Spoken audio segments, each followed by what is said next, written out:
नमस्कार। कार्यक्रम सीधा कुरा जनतासँग हेर्नको निमित्त न्यूज 24 टेलिभिजन हेरेर बसिरहनु भएका र इन्टरनेटको माध्यमबाट विश्वभर हामीलाई हेरेर बसिरहनु भएका तमाम दर्शक महानुभावलाई हार्दिक स्वागत गर्दछु।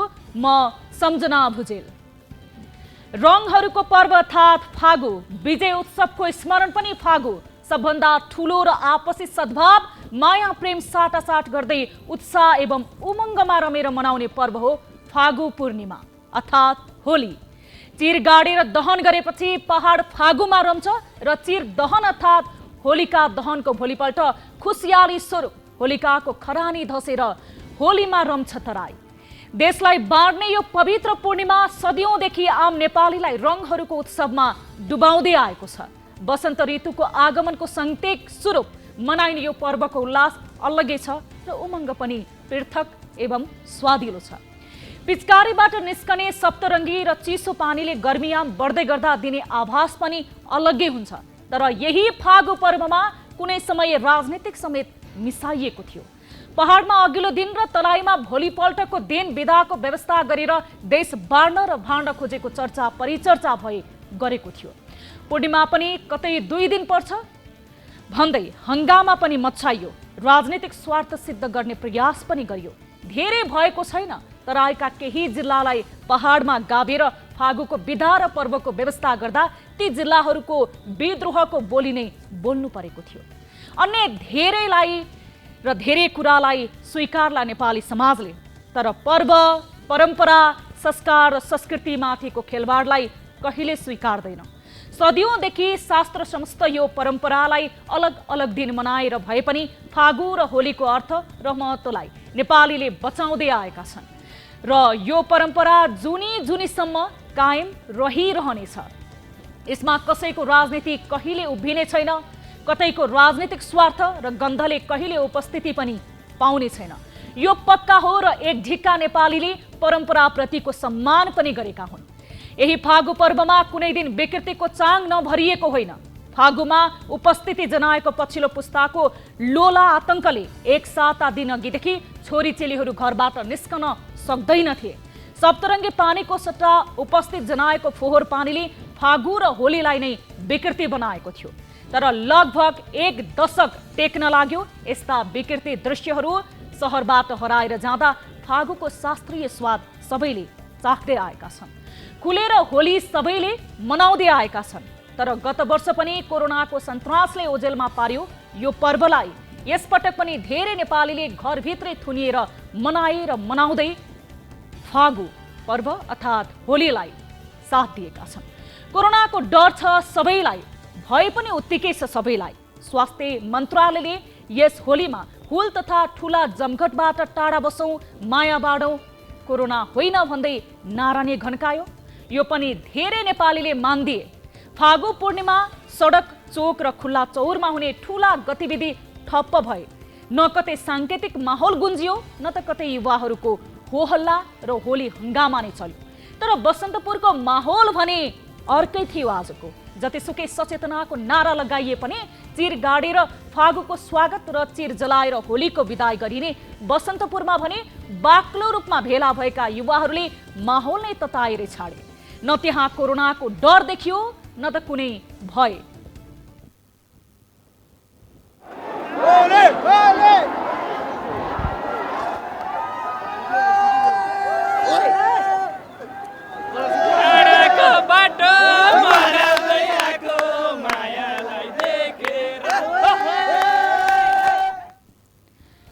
यता सरकारी उर्दी जारी गरिए पनि राजनीतिक गतिविधिहरू रोकिएका छैनन्। दलहरूको आन्तरिक र अन्तर्दलीय छलफलमा मापदण्ड लागू भएको छ त।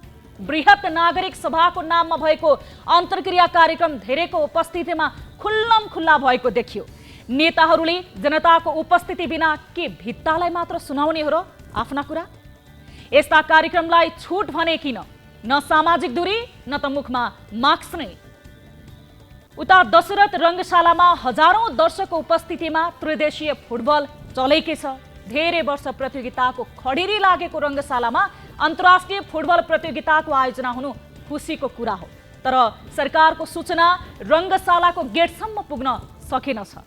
युरोपका मैदानमा विश्व फुटबलका हस्तीहरू विगत 1 वर्षदेखि दर्शकविहीन रङ्गशालामा फुटबल खेल्दै आएका छन्।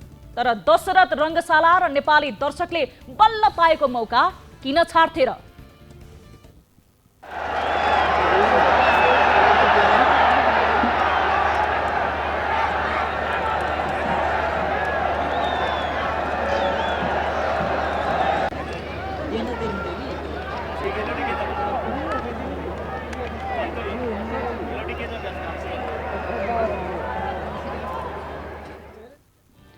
फेरि भुसको आगो झै सल्किँदो छ कोरोना। पुनः दोस्रो लहरको छालको रूपमा अत्याउँदैछ कोरोनाले। विगत 1 वर्ष यता आम नेपालीले खुम्चिएर मनाएको चाडपर्व पनि मन्दिरको घन्टीहरू 9 महिनासम्म कसैले बजाउन समेत पाएनन्। तर डर थियो सबैलाई कोरोनाको। तर खुल्ला सिमाना भएको छिमेकी देशलाई कोरोनाको कहालीले डुबाउँदै गर्दा सचेत बन्ने पालो अब हाम्रो हो। फागु पर्वको सबैलाई शुभकामना भन्दै गर्दा सचेत रहन पनि आम नेपाली दाजुभाइ दिदीबहिनीहरूलाई आग्रह गर्दछौँ। आउनुहोस् सुरु गरौँ जनताको चासो गुनासो र प्रश्न सहितको विशेष कार्यक्रम सीधा कुरा जनतासँग।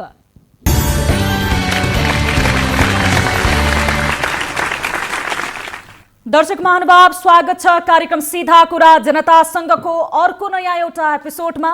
यहाँहरूलाई होली पर्वको धेरै शुभकामना। यो होलीले सबैको जीवनमा उत्साह उमङ्ग छरोस् र यी रङहरूले सधैँ तपाईँको जीवनमा खुसियाली छाओस्, हामी यही शुभकामना व्यक्त गर्न चाहन्छौँ। आज कार्यक्रममा हामीले विभिन्न विषयहरू समावेश गरेका छौँ। खासमा आजको कार्यक्रममा पछिल्लो समय महिला हिंसाका घटनाहरू बढ्दै गएका छन्। खासमा यौन दुर्व्यवहार र बलात्कार जस्तो घटनामा आफ्नै घरका जसबाट छोरीहरू सुरक्षित महसुस गर्नुपर्ने नाता, बुवा आमा, त्यसैगरी दाजुभाइ लगायत अन्य पारिवारिक स्रोतका व्यक्तिहरूबाट, खासमा आफ्ना बुवा काका, आफ्ना हाड नाता पर्ने दाजुभाइहरूबाट नै छोरीबेटीहरू यति बेला छोरी चेलीहरू यौन दुर्व्यवहारमा परेका छन् र त्यस्ता किसिमका बलात्कारका घटनाहरू निरन्तर रूपमा सञ्चार माध्यममा र प्रहरीकोमा र समाजमा पुगिरहेका छन्। यसै सम्बन्धी आफ्नै बाबुले एक छोरीलाई गुल्मीमा बलात्कार गरेको घटना सार्वजनिक भएको छ। यस विषयको विशेष रिपोर्ट आजको कार्यक्रममा हामीले समावेश गरेका छौँ। एक 14 वर्षीय छोरी जो कोपिलामा नै निमोठिन बाध्य भएकी छिन्, जसलाई आफ्नै बाबुले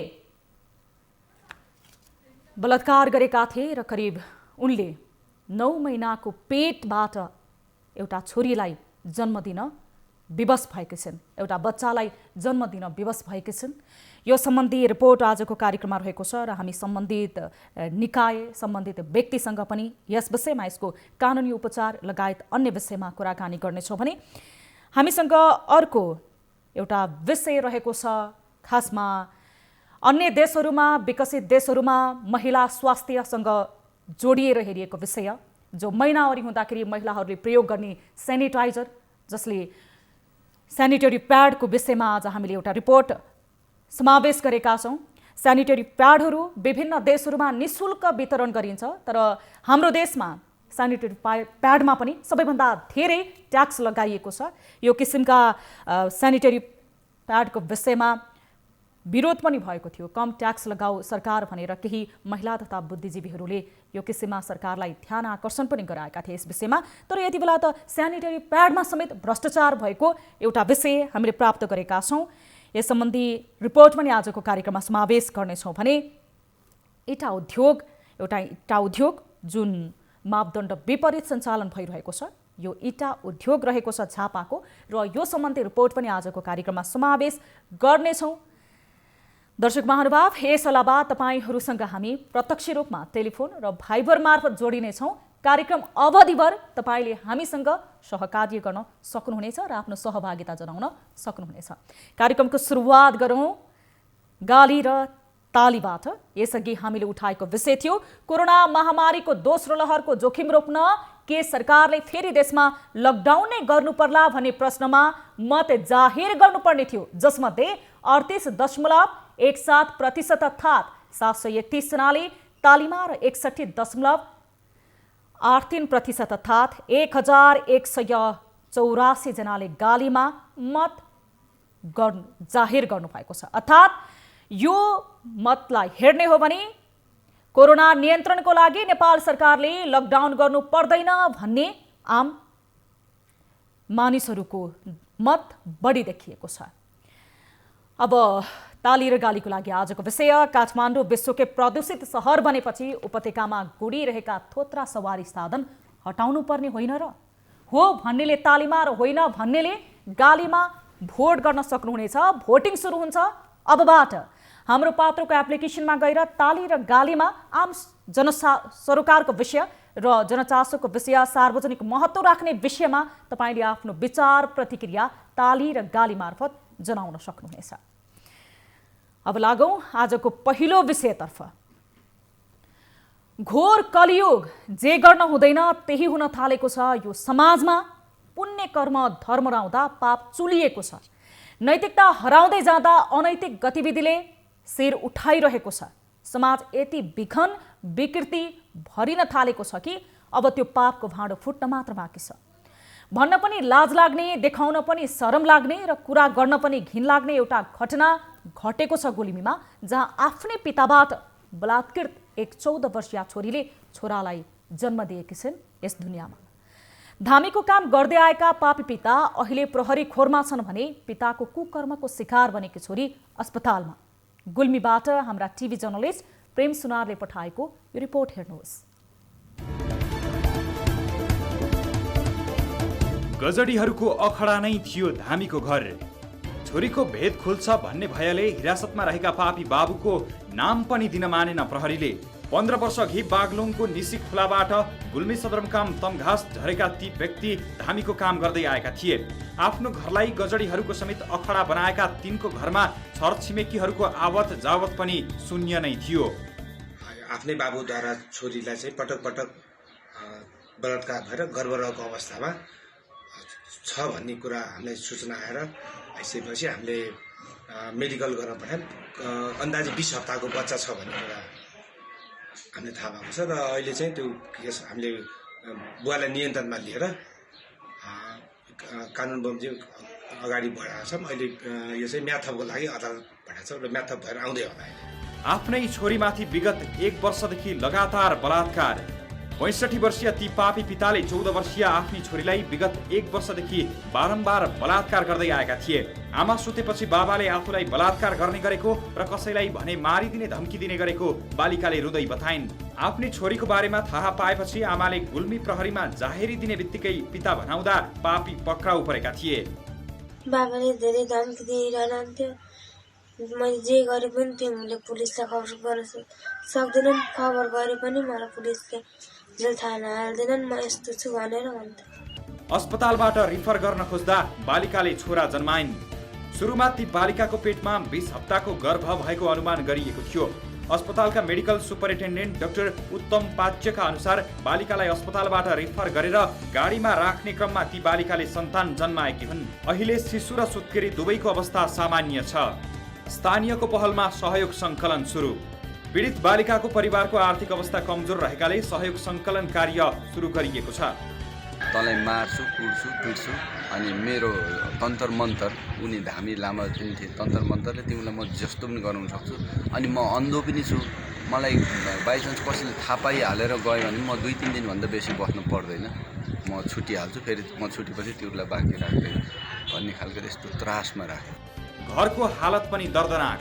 अर्कैको घर बाबुआमा 3 छोराछोरी सहित 5 जनाको परिवारको भान्सा र सुत्ने कोठा एकै ठाउँ छ, जहाँ प्राय दिनहुँ आफ्नै बाबुद्वारा नाबालिका छोरी बलात्कारको शिकार हुँदै आएको आफ्नै आमाले थाहै पाइनन्। मलाई थाहै भएन।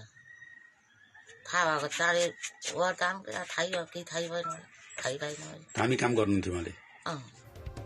बाबुले धामी काम गर्ने गरे पनि त्यसको कमाई पनि जाँड रक्सीमा खर्चिँदा आमा निमेक मजदुरीमा नगए चुलो बल्न मुस्किल हुन्छ यो घर परिवारमा।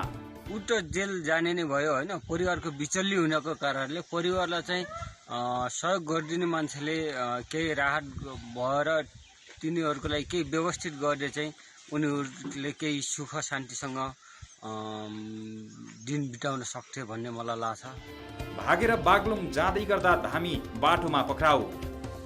एकान्त स्थानको यो घरलाई विकृति विसङ्गतिको अखडा ठानेर छिमेकीले वास्तै गर्न छाडेका थिए। बाबुले आफ्नी छोरीलाई गर्भधारण गराएको कुरा बाहिरिएपछि न्युज 24 को टोली त्यहाँ पुग्दा छिमेकीहरूले बल्ल त्यो घर टेकेका थिए। 10 वर्ष अघि गाँजा काण्डमा पक्राउ परेर छुटेका धामी छोरीमाथि भएको बलात्कारको घटना बाहिरिएपछि भागेर बागलुङ जाँदै गर्दा बाटोमा नै पक्राउ परेका थिए।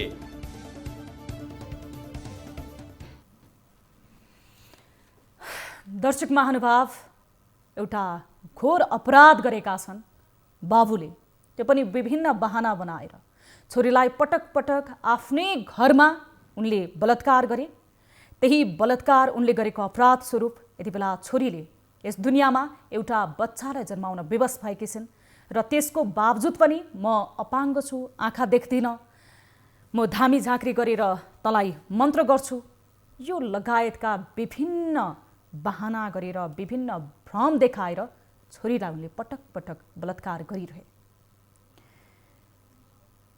यो विषयबाट पनि थाहा हुन्छ कि कसरी आफ्नै घरमा असुरक्षित रहेका छन् छोरीहरू भनेर। यस विषयमा हामी कुराकानी गर्छौँ। यति बेला हामीसँग सेरुङ्गा नगरपालिका वडा नम्बर 8 का वडा अध्यक्षज्यू भरत भलामी फोन सम्पर्कमा जोडिनु भएको छ, रेसुङ्गा नगरपालिकाका। हामी उहाँसँग कुराकानी गर्छौँ। वडा अध्यक्षज्यू, स्वागत छ यहाँलाई कार्यक्रम सीधा कुरा जनतासँगमा। हजुर, धन्यवाद। अब एकदमै यति बेला हामीले प्रसारण गरेका छौँ दुःखद विषय। सबैभन्दा पहिला त म तपाईँलाई जानकारी लिन चाहन्छु, ती पीडित बालिकाको अवस्था कस्तो छ? म हजुरको फोन चाहिँ स्पष्ट सुन्न सकिरहेको छैन, तर जहाँसम्म लाग्छ हजुरले जानकारी दिन चाहन्छु भनेको थोरै कुरा बुझेको छु। मैले यो घटनाको विषयमा हजुर 13 गते मात्रै जानकारी पाएँ। हजुर, त्यसपछि 13 गते जानकारी पाइसकेपछि मैले जतिखेर जानकारी पाएँ अनि तत्कालै म त्यो स्पोर्टमा उपस्थित भएँ। हजुर, र त्यहाँ म उपस्थित भइसकेपछि गाउँलेहरू पनि मेरो उपस्थितिमा वरिपरिका छरछिमेकहरू बाक्लो रूपमा उपस्थित हुनुभयो र मैले त्यो घरको अभिभावक आमा र बच्चा दुवैसँग मैले संवाद गरेँ। उहाँलाई मैले केही कुराहरू सोधेँ, कसरी यो घटना भयो अनि यतिका लामो समयसम्म कसरी यो कुराहरू बाहिर आउन सकेन भन्ने कुरामा।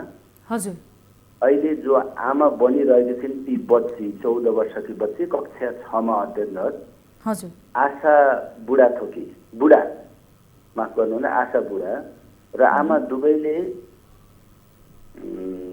उहाँहरूले भने अनुसार कि यो 7 महिनासम्म यसरी किन यो कुरा व्यक्त गर्न सकेन भन्ने सवालमा हजुर, उहाँको बुवा अथवा पार्वती बुढा हरिलाल बुढाको श्रीमती दुवैको भाषा के थियो भन्दाखेरि हरिलाल बुढाबाट उहाँहरू अत्यन्तै त्रसित आतंकित हुनुहुँदो रहेछ र हरिलाल बुढाले लामा झाँक्री पनि गर्नुहुँदो रहेछ। उहाँहरूलाई कसरी त्रसित गराउनु भएको रहेछ भन्दाखेरि मसँग तन्त्र मन्त्रले मैले मान्छेलाई पनि बाघ बनाउन सक्छु भन्ने यी विविध कुराहरूले भ्रमित पारेर निकै आतंकित बनाउनु भएको रहेछ। उहाँहरू रेसुङ्गा नगरपालिका वडा नम्बर 8 मा बस्ने भए तापनि स्थायी बासिन्दा चाहिँ बागलुङ निसीखोला गाउँपालिका वडा नम्बर 6 को स्थायी बासिन्दा हुनु र विगत उहाँले 14-15 वर्षदेखि वडा नम्बर 8 मा बसिरहनु भएको छ, बसोबास गर्दै आउनु भएको छ तपाईँकै क्षेत्रमा। अब यो निकै विपन्न वर्गको परिवार भएको बताइएको छ। बालिका र परिवारको सहयोगका लागि तपाईहरूले के कस्तो प्रयास गर्दै हुनुहुन्छ?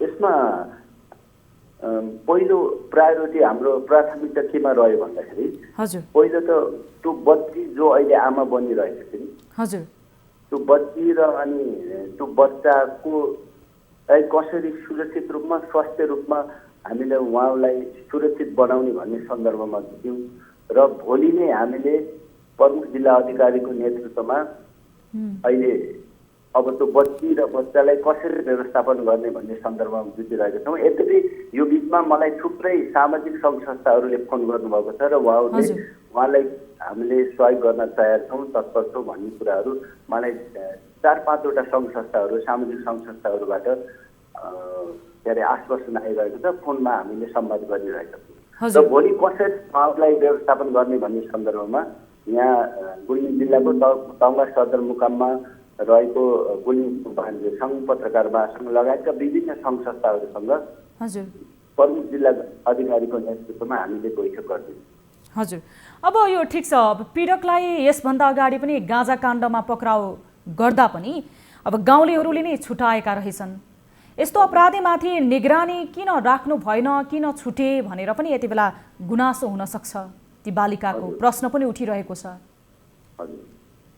अब झट्ट हेर्दाखेरि उहाँको सचेतमा सतै रूपमा उहाँको शारीरिक बनावट अनि झट्ट हेर्दाखेरि दुःखैले पनि लाग्छ। हाम्रो स्वाभाविक रूपले बिचरा भन्ने शब्द आउँछ, किनकि उहाँ यसो हेर्दाखेरि सपाङ्ग हुनुहुन्न, अपाङ्ग हुनुहुन्छ होइन, उहाँ दृष्टिविहीन जस्तै लाग्छ। तर अहिलेको जुन उहाँ हरिलाल बुढाले जुन बर्बरता, जुन निकृष्ट व्यवहार गर्नुभयो, यो देख्दाखेरि उहाँ अन्धो हुनुहुन्न, उहाँ अपाङ्ग हुनुहुन्न। यद्यपि एउटा आँखा चाहिँ बचपनदेखि नै अन्धो हुनुहुन्छ, तर अर्को आँखाले देखिरहनुहुन्छ भन्ने हामीलाई अहिले लागिरहेको। उहाँको बर्बर र जुन निकृष्ट व्यवहार देखियो, यो व्यवहारले गर्दाखेरि उहाँ अपाङ्ग होइन, उहाँ सपाङ्ग नै हुनुहुन्छ। मैले आज हस्पिटलमा पनि उहाँलाई डिएनए परीक्षणको निम्ति ब्लड दिँदै गर्दाखेरि एकचोटि हेर्न पुगेको थिएँ। अनि त्यहाँ उपस्थित सुरक्षाकर्मीसँग पनि मेरो संवाद थोरै भयो। अनि उहाँहरू पनि यो कुरामा विश्वस्त हुनुहुन्न कि यो व्यक्तिले अन्धो छ भन्ने कुरा केवल नाटक मात्रै हो, एउटा आँखाले पूर्ण रूपले देख्छ भन्ने कुरो उहाँहरूले पनि मसँग गर्नुभएको थियो। र यतिका लामो समयसम्म यसरी समाजमा यसरी लुकेर रहेको यो जुन बर्बर र यो निकृष्ट यो सामाजिक यो दुर्व्यवहार यो थियो। अब यहाँसम्म आइरहँदाखेरि यो रेसुङ्गा नगरपालिका वडा नम्बर 8 गुल्मी जिल्लाको सदरमुकामको वडा, टुगम वडाहरू मध्येको एउटा वडा हो। तर यो वडाको एउटा बस्ती यति आतंकित किन रहेछ भन्ने कुरा यसले उजागर गरेको छ। भोलिको दिनमा अब कसरी अगाडि बढ्ने भन्ने कुरामा हामीलाई चाहिँ गम्भीर तुल्याएको छ। अब वडा अध्यक्षज्यू, जस्तो अब पीडकलाई कानुन बमोजिम कारबाही हुन्छ नै, तर बालिकालाई अब समाजमा पुनर्स्थापित गर्ने, त्यस पछाडि समाजमा एउटा अस्तित्वको रूपमा उनी बस्नको लागि चाहिँ, पुनर्स्थापित गर्नको लागि चाहिँ त्यो अवस्था छ कि छैन? त्यो अवस्था, त्यो वातावरण मिलाइदिनलाई तपाईँ आफैले र त्यस पछाडि तपाईँको समाजले कस्तो खालको माहौल बनाउँछ, यो पनि बताइदिनुहोस् न। यसमा निश्चित रहन म सबैले आग्रह गर्न चाहन्छु। यो म फ्रन्टमा रहेर, अग्रपङ्क्तिमा रहेर त्यो बालिकालाई यो समाजमा निश्चित रूपमा निश्चिन्त रूपले कुनै दुर्व्यवहार विहीन रहेर अगाडि बढ्ने कुरामा हामी स्थानीय सरकार पूर्ण रूपले अगाडि बढ्छौँ र लागि पर्छौँ। मैले त्यही समाजमा उपस्थित हुँदै गर्दाखेरि पनि मैले त्यहाँ उपस्थित सबै दिदीबहिनीहरूलाई भनेको थिएँ, तपाईँहरूले अब यसप्रति, यो नानी बच्चाप्रति हेर्ने दृष्टि होइन, भेदभाव अनि उहाँलाई आतंकित बनाउने, ट्राई गराउने कुरा कुनै पनि खालको व्यवहार नगर्नु होला होइन। यो गल्ती भयो, यो गल्ती उसबाट होइन, उसको बाबाबाट भएको होइन। उसलाई अहिले हाम्रो सहयोग चाहिएको छ, हाम्रो सद्भाव चाहिएको छ। यसमा पूर्ण रूपले तपाईँले सहयोग गर्नु, म पनि तपाईँ सँगसँगै छु भनेर मैले त्यहाँ आश्वस्त दिलाएको थिएँ। र यसमा निश्चित रूपमा हामी अगाडि फ्रन्ट लाइनमै रहेर त्यो बच्चालाई स्थापित गर्ने सवालमा हामी लाग्छौँ। हस्, पीडित बच्चाप्रति, पीडित बच्चीप्रति, ती किशोरी, ती बालिकाप्रति तपाईँहरूको सहयोग, सद्भाव रहोस् र उनले न्याय पाउन्, यो समाजमा उनी पुनः स्थापित हुन सकुन्, यही हामी अपेक्षा गर्छौँ तपाईँहरूबाट। त्यो वातावरण तपाईँले आफ्नो सक्रियतामा पनि मिलाइदिनुहुनेछ भन्ने हामीले अपेक्षा गरेका छौँ। समय र जानकारीको लागि धेरै धेरै धन्यवाद। दर्शक महानुभाव, अब लागौँ अर्को विषयतर्फ। सामुदायिक विद्यालयमा अध्ययनरत छात्राहरूका लागि वितरण गरिने सेनिटरी प्याडमा भ्रष्टाचार गरिन्छ। त्यो पनि महिला नगर प्रमुख भएको भरतपुर महानगरपालिकामा नै भन्दा अचम्म लाग्न सक्छ।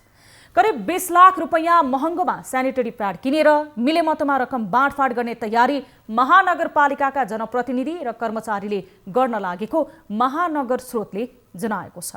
स्मरण रहोस्, भरतपुर महानगरपालिका रेणु दाहाल मेयर रहनु भएको छ। टिभी जर्नलिस्ट तारा आचार्य र केदार शर्माले तयार पारेको यो रिपोर्ट हेरौँ।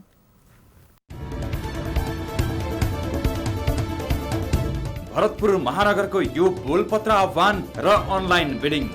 भरतपुर महानगरपालिकाले महिलालाई वितरण गर्न सेनिटरी प्याडको सप्लाई र डेलिभरीको बोलपत्र आह्वान गरेको थियो।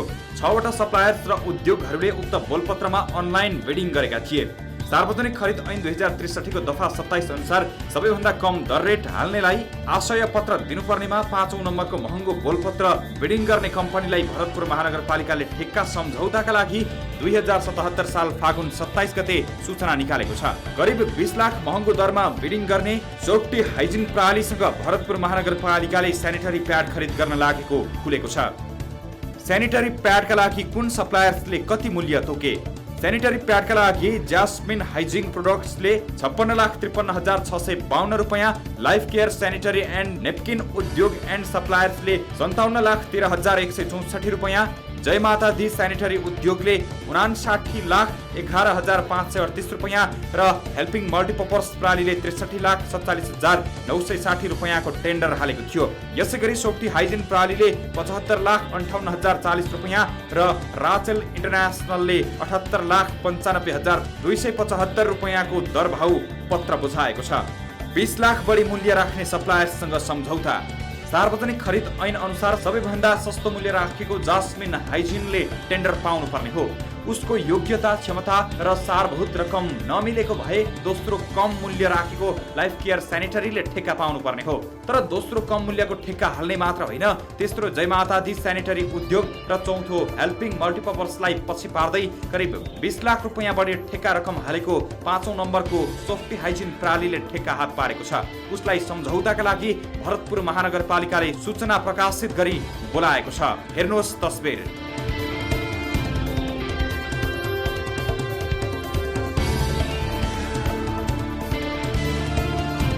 महानगरको दाबी र सप्लायर्सको अख्तियार जाने चेतावनी। तर भरतपुर महानगरपालिकाका निमित्त प्रशासकीय अधिकृत महेन्द्र पौडेलले भने अहिलेसम्म कसैलाई सम्झौताका लागि नबोलाएको दाबी गरे। टेलिफोनमा उनले 10 महिनाका लागि टेन्डर आह्वान गरिएकोमा आर्थिक वर्ष बित्न 4 महिना मात्र बाँकी रहेकाले बोलपत्रबारे पुनर्विचार गर्ने समेत बताए। उता बोलपत्रमा संलग्न सप्लायर्स र उद्योगहरूले सार्वजनिक खरिद ऐन विपरीत सम्झौता गरिए अख्तियार दुरुपयोग अनुसन्धान आयोगमा उजुरी गर्ने चेतावनी दिएका छन्। सबैभन्दा सस्तोमा सेनिटरी प्याड उपलब्ध गराउनेले ठेक्का पाउनु पर्नेमा योग्यता, क्षमता र कागजपत्र नमिलेको भए दोस्रो, तेस्रो र चौथोले पाउनुपर्ने उनीहरूको माग छ। 6वटा सप्लायर्स र उद्योगले अनलाइन बोलपत्र हालेको अवस्थामा 4वटा बोलपत्र दाताको योग्यता र कागजपत्र नपुगेको भए बोलपत्र आह्वान नै रद्द हुनुपर्ने हुन्छ। न्यूनतम 3वटा बोलपत्र नहालेको अवस्थामा टेन्डर गर्न नपाइने सार्वजनिक खरिद ऐनमा उल्लेख छ। सेनिटरी प्याड सम्बन्धी सरकारले तोकेको मापदण्ड।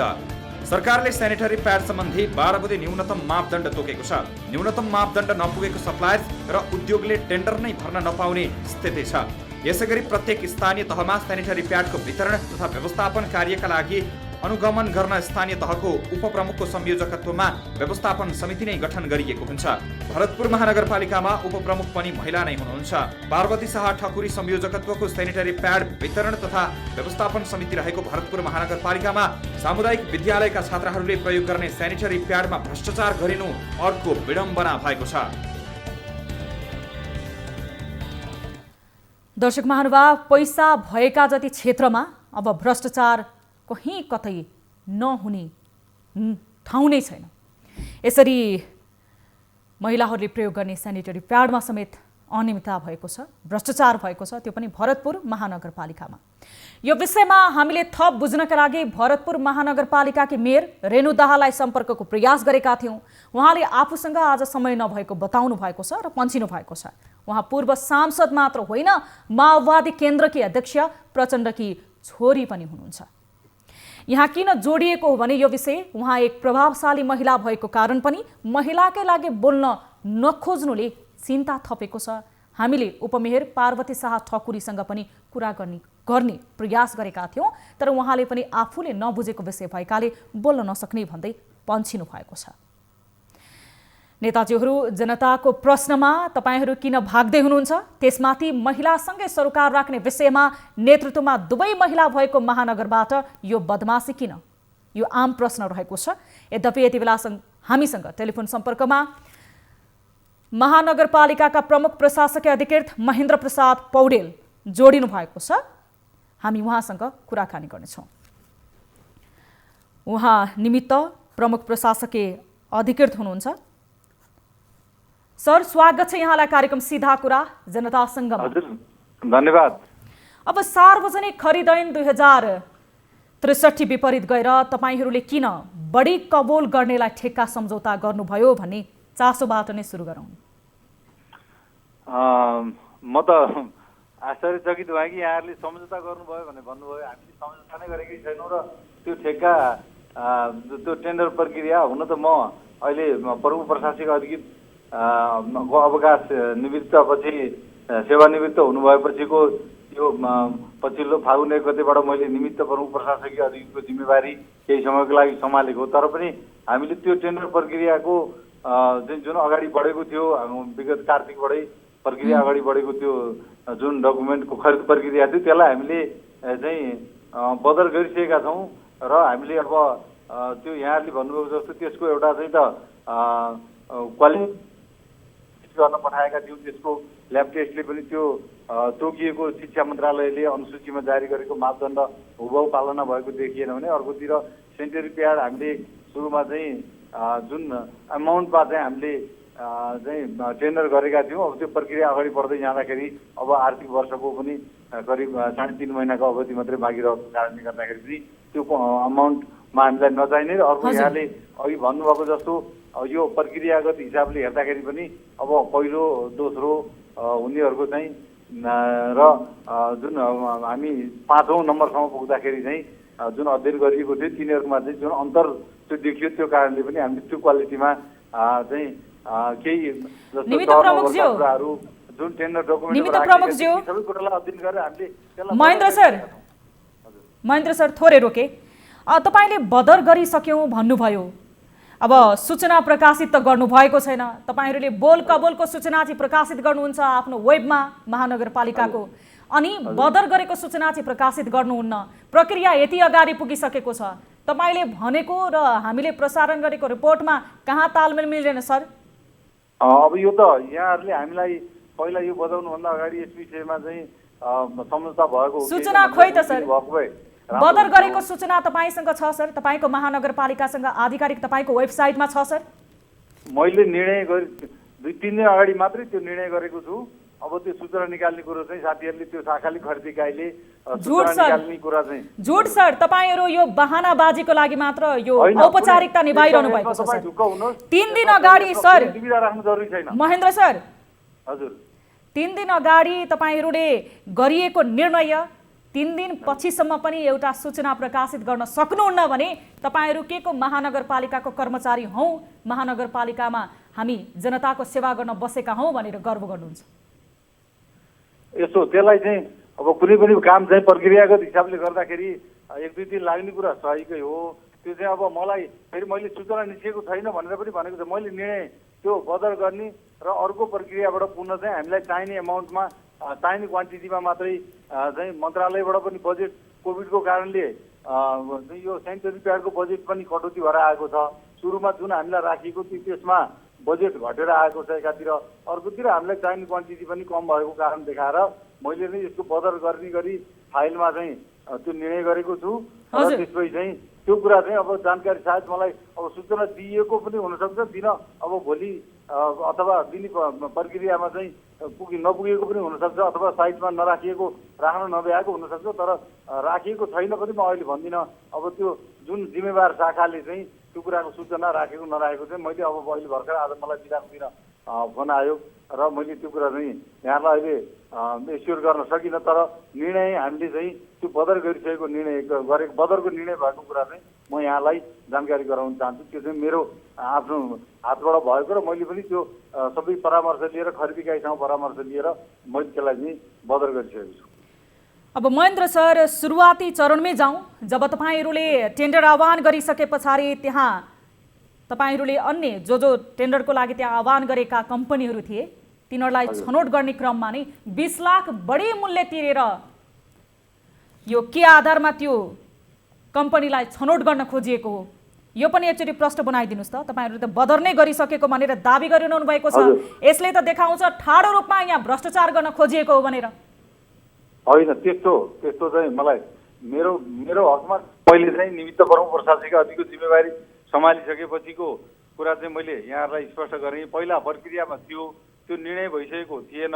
अघिल्लो प्रमुख प्रशासनिक अधिज्यूले त्यसलाई कुनै निर्णय गरिसक्नु भएको थिएन। त्यो मूल्याङ्कनको क्रममा थियो। मूल्याङ्कनको क्रममा चाहिँ यहाँले भने जस्तो पहिलो दोस्रोको चाहिँ कतिपय टर्नओभरका सामान्य क्वालिफिकेसनका कुराहरू चाहिँ नपुगेको देखिएको थियो। तर मैले पछि मेरो विवेकले पनि र मैले सरसल्लाह लिएर पनि के साथीहरूसँग सरसल्लाह लिँदाखेरि चाहिँ अब यो हामीलाई एकातिर बजेट मन्त्रालयबाट सुरुको बजेटमा शिक्षा मन्त्रालयबाटै बजेट घटेर आएको छ। दोस्रो, हामीलाई चाहिने जुन क्वान्टिटी हामीले मागेका थियौँ, अब त्यो क्वान्टिटी अब त्यो भदौमा त्यो टेन्डर प्रस्ताव तयार हुँदाखेरि डकुमेन्ट तयार हुँदाखेरिको क्वान्टिटी 10 महिनाको लागि भनिएको थियो। अब 10 महिनाको लागि हामीलाई चाहिने अवस्था छैन भने अर्कोतिर चाहिँ कम मूल्य दिनेहरूको सामान्य टर्नओभरको चाहिँ क्वालिफिकेसन नपुगेको कारणले गर्दाखेरि बढी मूल्यको किन्नु चाहिँ त्यो चाहिँ जायज हुँदैन। त्यस कारणले यसलाई चाहिँ फेरि हामीलाई चाहिने जति यो आर्थिक वर्षको लागि चाहिन्छ त्यसलाई चाहिँ नयाँ प्रक्रियाबाट चाहिँ खरिद गर्नु नै उपयुक्त होला भनेर मैले चाहिँ त्यो निर्णय लिएँ। हजुर महेन्द्र सर, खैर अब तपाईँ भर्खरै त्यहाँ पुग्नु भएको, अब तपाईँले यति बेला निवृत्त प्रमुखको जिम्मेवारी सम्हालिरहनु भएको भनेर केही हदसम्म पन्छिने आधार होला। तर पनि महेन्द्र सर, यहाँ नियतमा खोट चाहिँ छ, किनभने तपाईँको नहोला महेन्द्र सर, तपाईँ के आधारमा भन्दै हुनुहुन्छ तपाईँको नहोला र मेरो प्रश्नको लक्षित तपाईँ मात्र पनि होइन, तपाईँको त्यहाँ महानगरमा जसले यो टेन्डरसँग सरोकार राख्नुहुन्छ उहाँहरूको।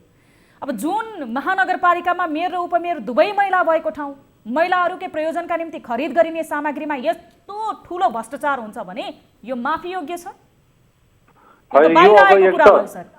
त्यसलाई अब भ्रष्टाचार भयो भनेर भन्न यहाँहरूले मिल्दैन, किनभने त्यो कुरा चाहिँ अब यहाँहरूलाई जे नियतमा प्रश्न हो सर, नियतमा प्रश्न हो। त्यसको लागि चाहिँ अब त्यो यहाँहरूले राख्न पाउने कुरा भयो। त्यसमा मैले यहाँहरूलाई मैले अन्यथा भनिनँ। यहाँले प्रश्न राख्ने, जिज्ञासा राख्ने, खबरदारी गर्ने, सोध्ने कुराहरू। तर मलाई लाग्छ अब मैले आफ्नो तर्फबाट भन्दाखेरि यसमा मैले कसैको त्यस्तो गलत मनसाय मैले पाएको पनि छैन। मसँग व्यक्त भएको पनि छैन र मैले त्यस्तो कहिले कुनै सोच पनि राखेको छैन। त्यस कारणले यहाँले त्यसलाई त्यही रूपमा बुझ्दिन म आग्रह गर्छु। हस् सर, तपाईँको नियतमा हामीले प्रश्न गरेका होइनौँ, तपाईँहरूको कार्यशैली र महानगरको यो ठेक्का प्रक्रियाको विषयमा प्रश्न गरेका हौँ। अब तपाईँहरूले ठेक्का रद्द गरिसक्यौँ, बदर गरिसक्यौँ भन्नुहुन्छ, सूचना कहिले जारी गर्नुहुन्छ सर? ठिक छ, अब यसलाई सायद भइ नसकेको भयो, त्यसलाई भोलि नै सूचना जारी हुन्छ। भोलि नै जारी गर्नुहुन्छ? हजुर। हस्, समय र जानकारीको लागि धेरै धेरै धन्यवाद सर। तपाईँहरूको नियतमा प्रश्न गर्ने दिन नआओस् सर, हामी पनि चाहँदैनौँ तपाईँहरूलाई यसरी तपाईँहरूको नियतमै प्रश्न गर्नको लागि, तर खबरदारी गर्न नै छोड्दैनौँ सर।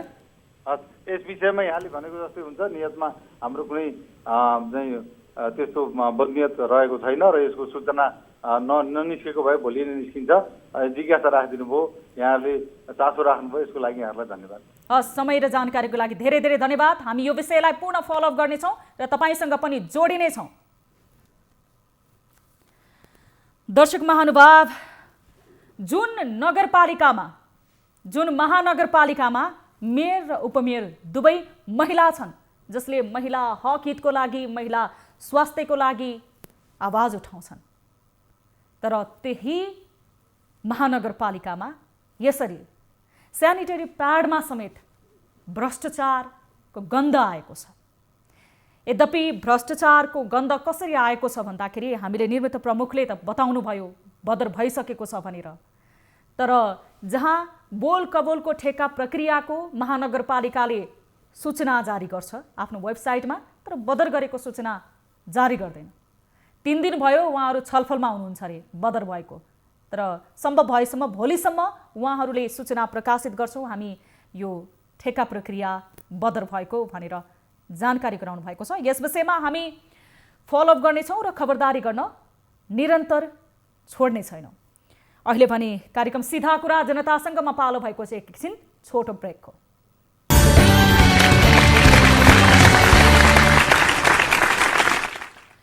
ब्रेकपछि स्वागत छ दर्शक महानुभाव। आज हामीले कार्यक्रम सिधा कुरा जनतासँगमा विभिन्न विषयवस्तुहरू उठाइरहेका छौँ।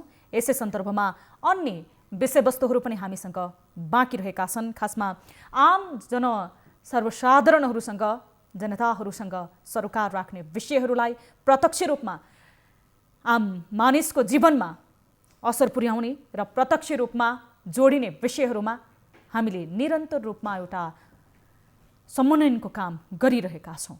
उहाँहरूको जिज्ञासा गुनासा र प्रश्नहरू हामी सम्बन्धित निकायसम्म पुर्याउने खबरदारी पनि निरन्तर गरिरहेका छौँ कार्यक्रमबाट। आज हामीसँग अन्य विषयहरू पनि बाँकी रहेका छन्। इँटा उद्योग, त्यसै गरी तपाईँ सर्वसाधारणको प्रत्यक्ष टेलिफोन पनि हामी लिनेछौँ कार्यक्रम अवधिभर भने। भाइबर मार्फत पनि तपाईँहरू जोडिन सक्नुहुनेछ। देश तथा विदेशमा हुनुहुन्छ, इन्टरनेटको पहुँचमा हुनुहुन्छ भने हामीसँग तपाईहरू प्रत्यक्ष कार्यक्रममा आफ्नो सहभागिता जनाउन सक्नुहुनेछ र हामी तपाईहरूको त्यो प्रश्न र गुनासो सम्बन्धित निकायसम्म पुर्याउने कार्य निरन्तर गरिरहेका छौँ। यति बेला भने हामीसँग कोही दर्शक भाइबर मार्फत जोडिनु भएको मैले जानकारी प्राप्त गरेको छु। यति बेला उहाँ हाम्रा दर्शक आफ्नो समस्यासहित भाइबरबाट जोडिने प्रयासमा हुनुहुन्छ।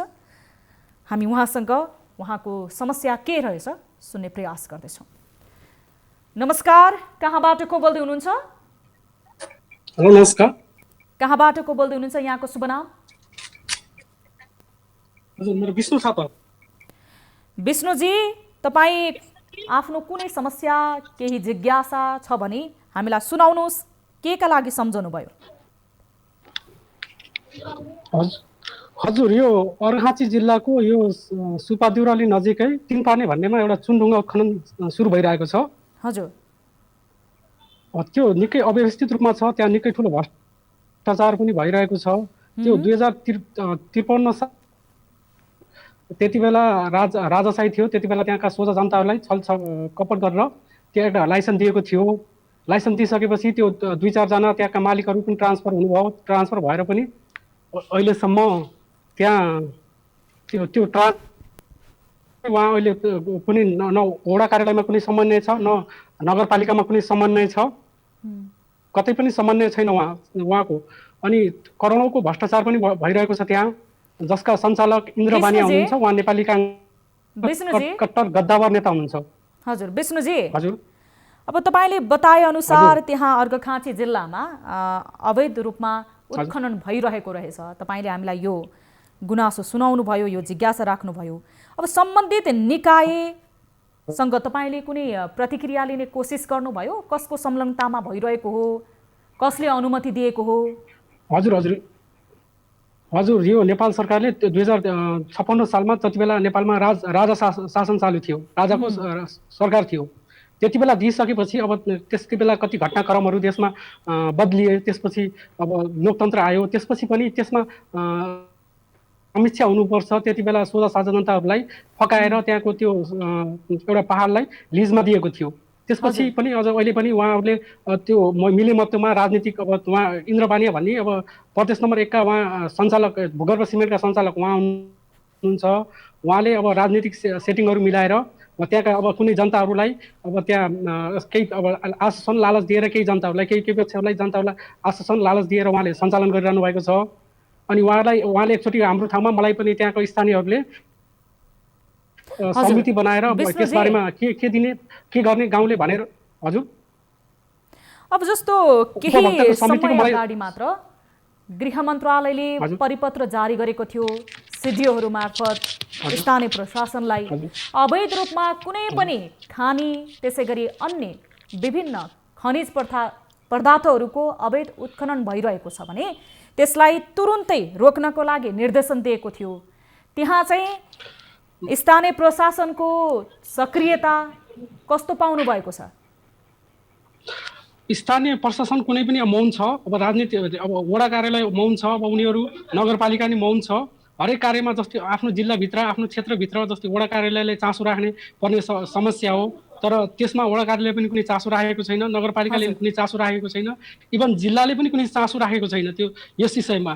मैले आफ्नै संलग्नतामा एउटा अभियन्ता बनेर मैले केही राजनीतिक दलहरूलाई केही व्यक्तिहरूसँग भेटेर तपाईँहरूको यस बारेमा के जिज्ञासा छ भनेर मैले प्रतिक्रिया लिन खोज्दा पनि यो बन्द गरिनुपर्छ, यो अहिले अब 55-56 सालतिर भएको निर्णयलाई अहिले मान्न सकिन्न। अहिले यहाँ जनसङ्ख्या पनि दोब्बर रूपले वृद्धि भएको छ, यहाँबाट म्याग्रेसन रेसो पनि एकदम कम छ, जनसङ्ख्या अब नजिकहरू विद्यालय छन्, विद्यालय पनि प्रभावित बनेका छन्।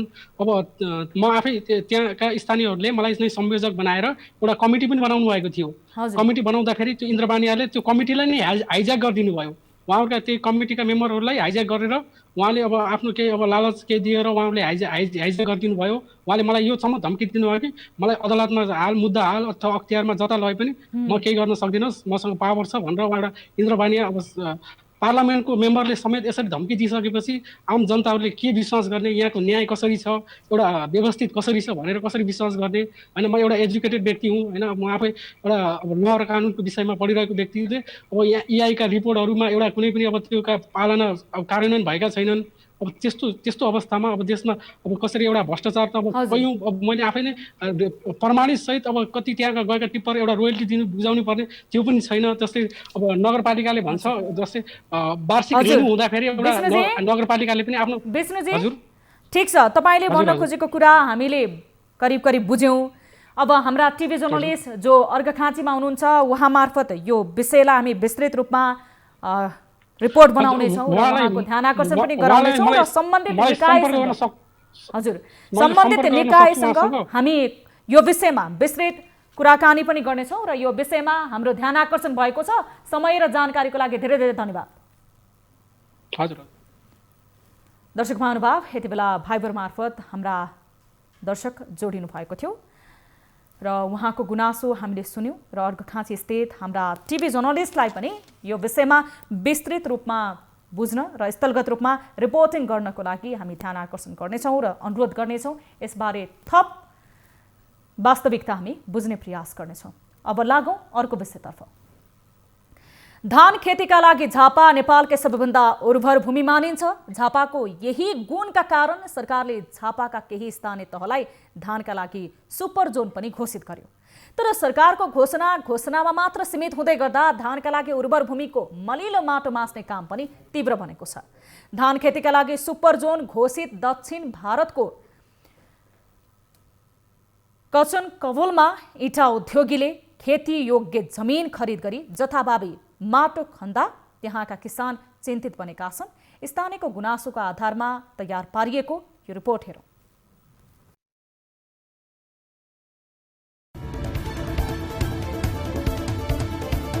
जथाभावी माटो खन्न थालेपछि किसान उत्रिए विरोधमा। झापामै पहिलो स्थानीय तहको रूपमा सरकारले कचन कवल गाउँपालिकालाई धान सुपर जोन घोषित गरेको थियो। सरकारले धान सुपर जोनका लागि गाउँपालिकामा करोडौं लगानी गरिसकेको छ। तर पछिल्लो समयमा गाउँपालिकामा धमाधम इटा उद्योग खोल्ने र उद्योगलाई चाहिने माटो त्यही खेतीयोग्य जमिन खन्दै लैजान थालेका छन्। उद्योगीले खेतीयोग्य जमिन बजार भाउभन्दा बढी मूल्यमा खरिद गरी जथाभावी माटो खन्न थालेपछि कचन कवल गाउँपालिका 6 का स्थानीय किसान त्यसको विरोधमा उत्रिएका छन्। खेतीयोग्य जमिनको बीचैमा चण्डी इटा उद्योग सञ्चालनमा छ। बजार भाउभन्दा बढी दाम दिँदै इटा उद्योगी। चण्डी इटा उद्योगले कचन कवल 6 निवासी बबलु मियाको 7 कट्ठा, उनको फुपू आसमा साबुद्दिनको 1 बिघा, रमा राजवंशीको 8 कट्ठा जमिन महिना दिन भित्रै खरिद गरेको छ। त्यहाँको जमिनको मूल्य बिघाको 12 देखि 14 लाख पर्ने उद्योगीले 20 लाख रुपैयाँ बिघा दिएर खरिद गरेको बताउँछन्। उद्योगीले खरिद गरेको जमिनमा धान राम्रो उत्पादन हुन्छ। त्यस आसपासमा अन्य किसानले पनि वर्षौंदेखि धान खेती गर्दै आइरहेका छन्। कि माटो खन्न रोक, नभए मलाई गोली हानेर मार किसान। उद्योगीले खरिद गरेको जमिनमा जेसीबी लगाएर माटो खन्दै भट्टा लैजान थालेपछि आफूहरू विरोधमा उत्रिएको भन्दै स्थानीय किसान अमृत लाल राजवंशीले आक्रोश पोखे। बजार भाउभन्दा बढी थपथाप गरेर आएर चाहिँ बिचको मान्छे यहाँ दलाली पनि लागेर ट्र्यापमा पारेर कसैले 2-4 पैसा खुवाएर के छ अहिले प्रविधि त्यही नै हो। त्यो किसिमले गर्दाखेरि यो जग्गा आज सुरुवात भयो। सुरुवातमा हामी रोक्न खोजेको, नभए यो यदि रोक्न सकेन भने अब हामी रोक्न हामीसँग त्यो क्षमता छैन पनि। उद्योगीले खरिद गरेको जमिनको दक्षिणपट्टि भर्दिया राजवंशीले अहिले 1 बिघा 3 कट्ठा जमिनमा धान खेती गरिरहेका छन्। उद्योगले उनकै खेत नजिकै माटो खन्न थालेपछि उनी अहिले चिन्तित छन्। माटो खन्ने कार्य तुरुन्त बन्द गरियोस् या आफूलाई गोली हानेर मारियोस् भन्दै उनले विद्रोहको बोली समेत बोल्न थालेका छन्। खाली नरोकेपछि हामीलाई पनि गोली मार्दा पनि हुन्छ। अब के गर्नु, बाँचेर के गर्नु, खानेकुरा भएन भने के गर्नु, बालबच्चा के गरेर पाल्नु, बालबच्चालाई कसरी के गरेर हुर्काउनु। खेती योग्य जमिन टापु बन्न लागेको किसानहरूको गुनासो। त्यस्तै सृजना कृषि फर्मका सञ्चालक मनोज भिटवालले 5 वर्षका लागि जमिन लिजमा लिएर खेती गर्दै आइरहेका छन्। उद्योगले खन्दै गरेको जमिनको उत्तरपट्टि उनले 4 बिघा जमिनमा धान लगाएका छन्। खेती गर्दै आइरहेको जमिनको दुईतर्फ खोला छ। अहिले फेरि माटो खनेर जमिनलाई खोला बनाउन लागेपछि आफ्नो खेतीयोग्य जमिन टापु बन्न लागेको उनको गुनासो छ। यो जग्गा चाहिँ मैले 5 वर्षको लागि बाख्रा फार्मको लागि लिजमा लिएको जग्गा हो। यहाँदेखि उतापट्टि अब दुईतिरपट्टि खोला छ हामीहरूको अहिले। यो दुईतिरपट्टि खनेपछि चारतिरपट्टि खोला भएर बिचमा टप्पु मात्रै हुने भयो जग्गाको पनि। यही तरिकाले अब आज यति लियो, भोलि योभन्दा बढी लिएला। अब हामीले लिजमै लिएको हुँदा पनि 5 वर्षको लागि एग्रिमेन्ट छ। भोलिको दिनमा यहाँ उब्जनी भएन भने मैले लिज जुनै हालतमा पनि तिर्नुपर्ने हुन्छ।